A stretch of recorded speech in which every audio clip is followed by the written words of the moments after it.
नमस्कार दोस्तों, ज़ोमैटो के क्वार्टर 3 के नंबर्स आ चुके हैं। मुझे ये लग रहा है देख के बहुत ही घटिया रिज़ल्ट हो सकते हैं दोस्तों।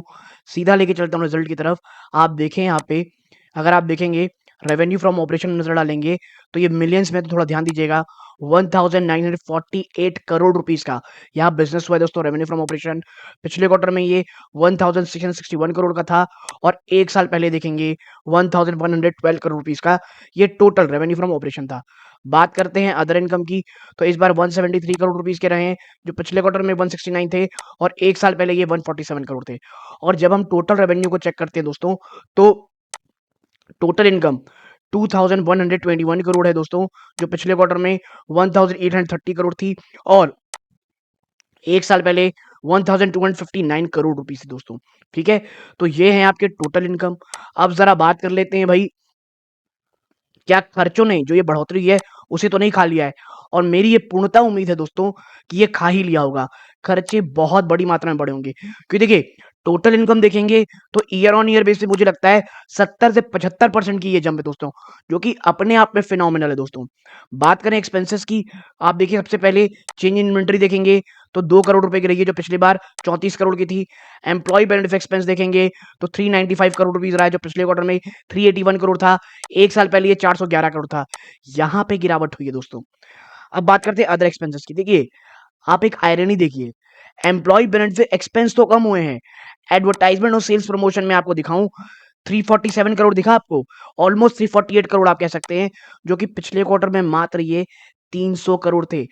आपने प्रमोशन और एडवर्टाइजमेंट में 15% का जंप किया है दोस्तों।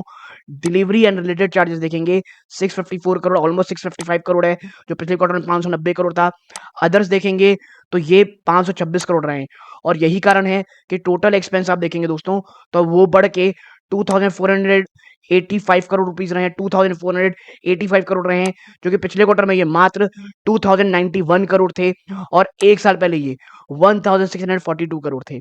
यानी खर्चे ईयर ऑन ईयर ट्रेमेंडस स्तर पे बढ़े हैं और अगर क्वार्टर ऑन क्वार्टर देखेंगे ऑलमोस्ट 20% के आसपास की आपको बढ़ोतरी देखने को मिलेगी, जंप देखने को मिलेगी।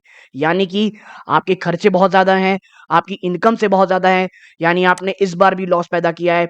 आप देखिए लॉस बिफोर टैक्स देखेंगे 363 करोड़ का है, जो पिछले क्वार्टर में 260 करोड़ था। यानी आपने इनकम तो 70-75% बढ़ा ली है, लेकिन आपके लॉस और ज़्यादा भयंकर हो गए हैं। जहाँ पिछले क्वार्टर में आपको 260 करोड़ का लॉस था, वो बढ़ के 363 करोड़ हो गए हैं। 1 साल पहले 382 करोड़ थे और वो घट के 363 करोड़ में। लेकिन देखिए ये मायने नहीं रखता। प्रॉब्लम ये है कि आपने ट्वीट करके ये कहा था कि लेट टू द पार्टी, तो मुझे ये लग रहा है दोस्तों बाज़ार ने उसे बहुत पॉज़िटिवली लिया और अब कल बहुत बड़ा पनिशमेंट मिल सकता है। देखिए ज़ोमैटो के बारे में एक चीज़ मैं आपको कह सकता हूँ। क्या हो जाएगा स्टॉक में आप कुछ नहीं कह सकते। शायद कल एक बहुत बड़ी तेज़ी आपको शायद स्टॉक में दिख जाए। ठीक है? लेकिन देखिए ये बिफोर टैक्स है। अब टैक्स के बाद टोटल रिज़ल्ट आप कह सकते हैं, रिज़ल्ट टैक्स के बाद टोटल आपका लॉस कितना हुआ है? तो देखिए आप यहाँ देखेंगे तो टोटल कॉम्प्रिहेंसिव इनकम मैं लेके जाऊँ दोस्तों, तो ये यहाँ पे है 342 करोड़ का लॉस है, जो पिछले क्वार्टर में 302 करोड़ का था। ठीक है? और 1 साल पहले ये मात्र 66 करोड़ था, 65.9 या ऑलमोस्ट 66 करोड़ कह सकते हैं। लेकिन आपके लॉसेस लगातार बढ़ते चले जा रहे हैं दोस्तों। और आप ये नहीं कह सकते कि भई हमारी सेल्स बहुत ज़्यादा बढ़ती चली जा रही है, लेकिन आपके घाटे भी लगातार बढ़ते चले जा रहे हैं। ठीक है? ब्लिंकिट ये कहा जा रहा है कि एक अच्छा है, कई मैं पढ़ रहा था कि एबिटा पॉज़िटिव हो गया। जी हाँ दोस्तों, आप टेक्निकली कब तक यूज़ करेंगे चीज़ों को कि एबिटा पॉज़िटिव हो गया है, ये हो गया है। आप मुनाफ़े में कब आएँगे, कंपनी को कब लेकर के आएँगे, ठीक है? तो यही मैं आपसे कह रहा हूँ दोस्तों कि भई आप मुनाफ़े में आपको आना पड़ेगा और उससे बड़ी प्रॉब्लम ये है कि कई निवेशकों को ये लग रहा था कि भई अब तो ये बहुत अच्छे रिज़ल्ट आएँगे यहाँ से। लेकिन भई देखिए ये कुछ इनके इंटरव्यू हैं, लेकिन अब मुझे इंटरव्यू देखने को उतना ज़्यादा मन नहीं करता दोस्तों, क्योंकि आपके रिज़ल्ट्स ही बहुत ज़्यादा लगातार लॉस पैदा कर रहे हैं और ऐसे माहौल पे जबकि कुछ भी बख्शा नहीं जा रहा है, ये तो बहुत ही ज़्यादा नेगेटिव न्यूज़ है। देखिए, एक है ये माइलस्टोन अलर्ट, मैं आपको ये दिखाना चाहूँगा, इनका माइलस्टोन अलर्ट जिसमें ये कह रहे हैं Zomato business pre acquisition of Blinkit, ठीक है? भई ज़ोमैटो बिज़नेस जो है, ब्लिंकिट जो खरीद चुका है, वो एडजस्टेड एबिटा पॉजिटिव हो गया है इन month of January 22 despite a slow down in food delivery business.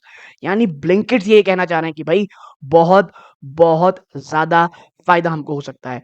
तो मैं आपको बता दूं कि ये रिजल्ट जो है ये मुझे पर्सनली लिटरली पसंद नहीं आया है दोस्तों। खास करके जब बाजार में ये स्पेकुलेशन आ गया था कि शायद पॉजिटिव होगा, रिटेल निवेशक फिर से आखिरी में फंसा है दोस्तों। तो ये रिजल्ट खराब है, कल कैसा रहेगा देखेंगे, लेकिन लिटरली रिजल्ट मुझे खराब लगे दोस्तों। आपने रेवेन्यू ईयर ऑन ईयर तो बहुत अच्छे बढ़ा लिए हैं, लेकिन आपने लॉस बहुत भयंकर कर लिया है। तो इसी नोट के साथ ये इस वीडियो का अंत है। जय हिंद दोस्तों।